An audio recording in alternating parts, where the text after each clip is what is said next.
मुबारक महीना शुरू हो चुका था। पूरे गांव में एक अलग ही रौनक थी। मस्जिद से अजान की आवाज़ आती, लोग रोज़ा रखते, नमाज पढ़ते और शाम को मिलकर इफ्तार करते। उसी गांव में हसन नाम का एक छोटा सा लड़का रहता था। हसन बहुत ही नेक दिल और दयालु बच्चा था। वो रोज़ अपने अब्बू के साथ मस्जिद जाता और कुरान पढ़ता था। एक दिन रमज़ान के दौरान हसन रोज़ा रखकर स्कूल से घर लौट रहा था। रास्ते में उसने देखा कि एक पेड़ के नीचे एक छोटा लड़का अकेला बैठा हुआ है। उसके कपड़े थोड़े पुराने थे और उसके चेहरे पर उदासी थी।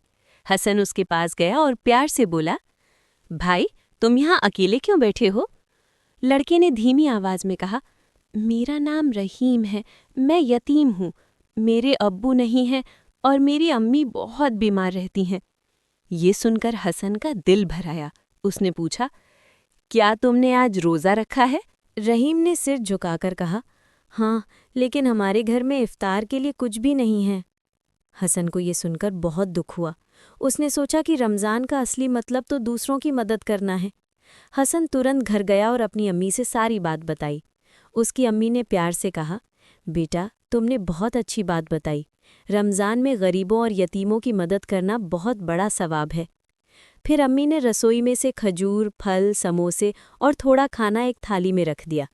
हसन खुशी खुशी वो थाली लेकर रहीम के पास गया और बोला, आज तुम हमारे साथ इफ्तार करोगे? रहीम की आंखों में खुशी के आंसू आ गए। उसने कहा, सच में? क्या मैं तुम्हारे घर आ सकता हूँ? हसन मुस्कुराकर बोला, हाँ बिल्कुल, तुम हमारे मेहमान हो। शाम होने लगी। मस्जिद से मगरिब की अजान की आवाज़ आई। अल्लाहु अकबर, अल्लाहु अकबर। सबने मिलकर दुआ पढ़ी और खजूर से रोज़ा खोला। रहीम बहुत खुश था। शायद कई दिनों बाद उसने पेट भरकर खाना खाया था। हसन के अब्बू ने रहीम के सिर पर हाथ रखकर कहा, बेटा, जब भी चाहो हमारे घर आ सकते हो। रहीम की आंखों में चमक आ गई। उसे लगा जैसे उसे एक नया परिवार मिल गया हो। उस दिन के बाद हसन रोज़ रहीम को अपने साथ मस्जिद ले जाता। दोनों साथ नमाज पढ़ते और साथ कुरान सीखते। पूरा रमज़ान ऐसे ही गुजर गया। ईद का दिन आया तो हसन की अम्मी ने रहीम के लिए भी नए कपड़े तैयार कर दिए। जब रहीम ने नए कपड़े पहने तो वो बहुत खुश हुआ। उसने कहा, आज मुझे ऐसा लग रहा है जैसे मेरे अब्बू वापस आ गए हों। हसन और उसके परिवार ने उसे गले लगा लिया। उस दिन हसन ने समझ लिया कि रमज़ान सिर्फ रोज़ा रखने का नाम नहीं है, बल्कि दूसरों के दिल में खुशी बांटने का नाम भी है। रहीम की मुस्कान देखकर हसन का दिल भी खुशी से भर गया।